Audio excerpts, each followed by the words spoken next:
is recognized. Thank you, Mr. Speaker. I'd like to recognize the gentleman from Tennessee, Mr. Burchett, and thank him for his leadership in pushing this legislation. I'd like to yield him such time as he may consume. The gentleman is recognized. Thank you, Mr. Speaker, and thank you, Chair Lady Velazquez and Ranking Member Chabot, for this opportunity as a freshman. It doesn't escape me that you all have allowed me to move forward with a meaningful piece of legislation as a freshman, and I can assure you that the people that I represent thank you all very much. Mr. Speaker, small businesses, whether in urban centers or rural areas, deserve access to small business administration resources.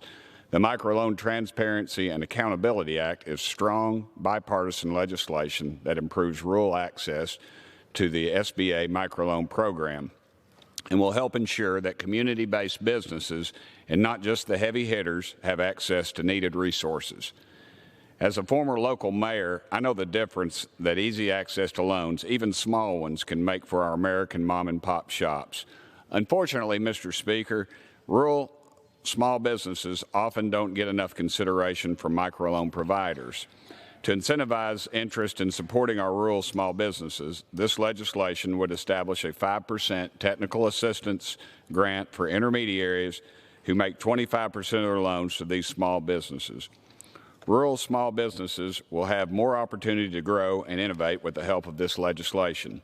This bill also improves transparency within the SBA microloan program so American taxpayers know their dollars are being invested responsibly. Under this legislation, Mr. Speaker, the SBA would update Congress with a portfolio risk analysis of microloans on an annual basis. Mr. Speaker, I encourage my colleagues to support this bill and the steps it takes to promote fair access to financial resources for every American small business. I'm proud to work with my friend Representative Kim on this bill, and I thank him for his efforts to get it across the finish line. And again, I want to thank the Chair Lady and the Ranking Member, and thank you, Mr. Speaker, and I yield the remainder of my time.